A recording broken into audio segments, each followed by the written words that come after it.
focus of the day.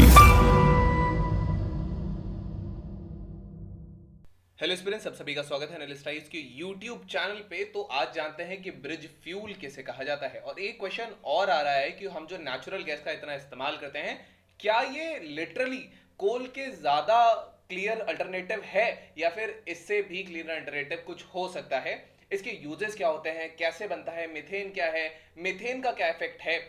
ये सारी चीजें हैं जो हम इसमें आगे पढ़ेंगे। After that at the end of the video we will be discussing our today's prelims and the mains practice question which would be based on this topic. So let's start. Recently एक नई research हुई है basically, जो कि natural gas पर हुई है और ये बताती है कि ये गुड स्टेपिंग स्टोन है जब हम कहते हैं कि हम कोल को रिप्लेस करेंगे रिन्यूएबल एनर्जी से। लेकिन ये उतनी क्लाइमेट फ्रेंडली नहीं है जितना एक बार सोचा गया था। तो ब्रिज फ्यूल किसे कहा जाता है? Bridge fuel commonly use term है। ये वो फ्यूल होता है जिससे पावर सोसाइटी के लिए यूज होता है, जहां पे बेसिकली लीस्ट एनवायरमेंटल कॉस्ट हो और नॉन पॉल्यूटिंग या रिन्यूएबल एनर्जी का इस्तेमाल हो। जो गोल होता है ब्रिज फ्यूल का ये हो है कि हमें रिप्लेस करना है जो ज्यादातर हम फॉसिल फ्यूल्स का इस्तेमाल करते हैं या fossil fuel dependent energy sources का जो हम इस्तेमाल करते हैं, ताकि हम ट्रांजिशन कर सकें एक क्लीनर और मोर रिन्यूएबल एनर्जी इकोनॉमी की तरफ। जो लेंथ है ब्रिज की, जिसको ब्रिज कहा जाता है, और जो एनर्जी है वो सोर्स है। अब इसको इन दोनों से ही बिल्ड करके बनाया जाता है। लेकिन यहां पर ये टॉपिक ऑफ डिबेट है।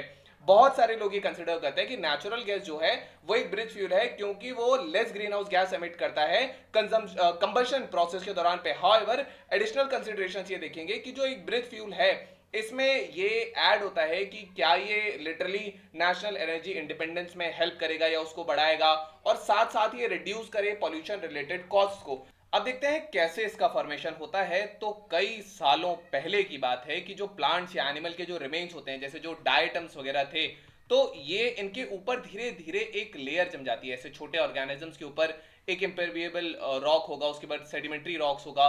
तो this is how it becomes. Later on ocean आता है और यहाँ पे भी सेडिमेंट्स आ जाता है। यहाँ ओशन भी हो सकता है, ड्रिलिंग के माध्यम से इसको निकाला जा सकता है।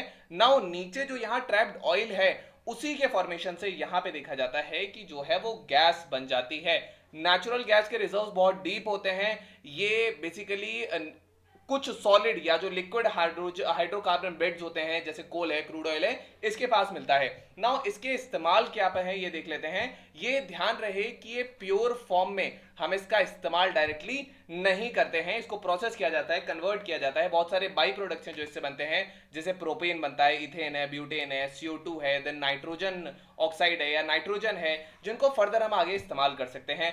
मेनली जो है ये fuel energy generate, electricity generate करने के लिए होता है, हीट जनरेट करने के लिए होता है। नेचुरल गैस को कंप्रेस किया जाता है, जिसको हम व्हीकल्स में यूज करते हैं कंप्रेस्ड नेचुरल गैस के रूप में।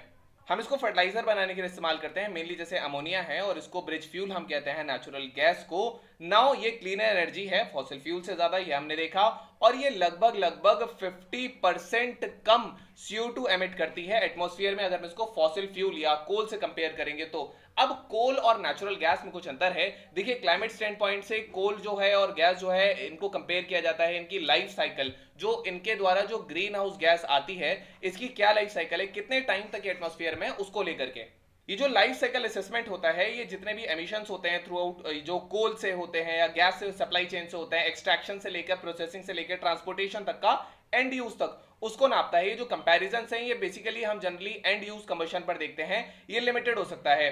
तो यहां पर एक इनकम्प्लीट पिक्चर आती है total green house gas emission से रिलेटेड। कार्बन एमिशंस जो है, जो पावर प्लांट से होते हैं, एक कोल फायर्ड पावर प्लांट की अगर हम बात करेंगे तो यूरोप में ये ग्रीन हाउस गैस लगभग 970 टन यहां रिलीज करता है, जो कोल से पावर्ड है।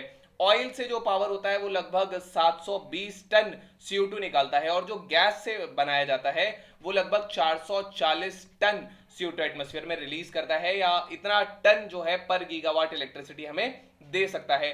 मीथेन जो है, यहां पर मीथेन एक इनविजिबल लेकिन स्ट्रॉन्ग ग्रीन हाउस गैस है, क्रिटिकल ड्राइवर है खास करके क्लाइमेट चेंज का। जब हीट को ट्रैप करने की बात आती है अर्थ के एटमॉस्फेयर में, तो मीथेन लगभग 28 गुना ज्यादा पावरफुल है CO2 के मुकाबले। Methane second most abundant green house gas है CO2 के बाद। नाउ ऑल्दो मीथेन जो है ये जल्दी डिसिपेट हो जाता है CO2 के मामले में, लेकिन ज्यादा स्ट्रॉन्ग प्लेनेटरी वार्मिंग इफेक्ट देकर के जाता है। यूनाइटेड नेशंस एनवायरमेंट प्रोग्राम के हिसाब से मीथेन 80 टाइम ज्यादा वार्मिंग पावर है कार्बन डाइऑक्साइड से। पहले 20 ईयर में जब इसको रिलीज किया जाता है एटमॉस्फेयर में, नाउ मीथेन रिस्पॉन्सिबल है 30% ग्लोबल हीटिंग का सिंस इंडस्ट्रियल रिवॉल्यूशन। मीथेन एक strong near term warming effect देकर के जाता है, जैसे लॉन्ग टर्म पोटेंसी होती है CO2 की, लेकिन ये शॉर्ट टर्म में ही ज्यादा वार्मिंग देकर के जाता है। ये चीजें से जुड़ी हुई हैं। मीथेन लीक और क्लाइमेट चेंज की अगर हम बात करेंगे तो अनइंटेंशनल जो मीथेन लीक होती है, जैसे ड्रिलिंग के टाइम हो जाती है या वेल कंप्लीशन के टाइम पे हो जाती है, ये जो फॉल्टी गैस इक्विपमेंट्स के द्वारा भी होती है, इसको अनइंटेंशनल कहते हैं। एक इंटेंशनल होती है, इंटेंशनल जैसे वेंटिंग या जिसको हम फ्लेयरिंग कहा जाता है, फ्लेयरिंग से होती है। फ्लेयरिंग है जिसमें हम एक्सेस नेचुरल गैस को बर्न कर देते हैं। Now this is flaring basically, और इसके प्रोडक्शन में यहाँ पे मीथेन और CO2 रिलीज होता है। वेंटिंग का मतलब होता है जब हम डायरेक्टली छोटे छोटे अमाउंट्स में नेचुरल गैस को एटमॉस्फेयर में जो है वो रिलीज कर देते हैं। वेंटिंग, फ्लेयरिंग ये पॉल्यूशन कॉज कर सकते हैं एज वेल एज वेस्टेज दे सकते हैं रिसोर्सेज की। मीथेन जो है ये इसकी जो लीक है ये फ्यूजिटिव एमिशंस दे करके जाता है। अगर हम देखें तो एज लिटिल एज जो 0.2% लीकेज रेट है गैस का, ये बहुत वर्स है। कोल से अगर हम कंपेयर करेंगे तो net green house gas emissions में जो ग्लोबल एवरेज है नेचुरल गैस लीक रेट का, इसको माना जाता है कि 2 से 3% जो नेचुरल गैस है वो इतना लीक हो जाता है ग्लोबली। मीथेन जो है इसको सैटेलाइट या सेंसर्स जो है वो डिटेक्ट कर सकते हैं कहां पर ये ज्यादा है कहां नहीं।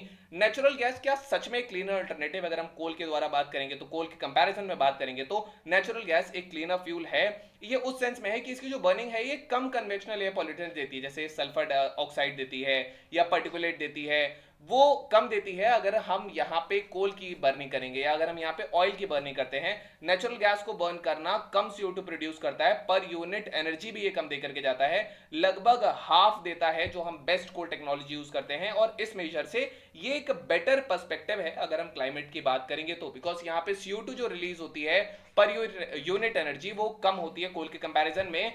रिसर्च इंडिकेट करती है कि जो एमिशन है मीथेन का जो अकर करता है या एक्सट्रैक्शन में, ट्रांसपोर्टेशन में, ये क्लाइमेट फ्रेंडली नहीं है जैसा एक बार सोचा गया था। तो मीथेन एमिशन जो है ये नेचुरल गैस के क्रेडेंशियल्स को थोड़ा सा कम कर देते हैं। इसको एक क्लीनर वर्ड देना प्रोबेबली एक बेस्ट वर्ड नहीं होगा, नेचुरल गैस को हम प्रोबेबली क्लीनर नहीं कह सकते। सो ये चीजें हैं। Now we have to explain status question. The question says what is the primary characteristics of the natural gas that led to its classification as a bridge fuel in the energy transition discussions. It emits fewer conventional air pollutants than the coal and oil when burned. It is easily accessible and maintained in nature. It releases significantly less CO2 during combustion compared to the coal and oil. It has versatile applications beyond energy generation, such as in fertilizer production. Now, in today's main practice question, the question says discuss the concept of the bridge fuel in the context of the energy transition and evaluate the suitability of natural gas as a bridge fuel considering its environment implications. So this is all about today's video and session. I hope you understood it very well. Thank you. Have a nice day and stay tuned with Enlist for your better preparation.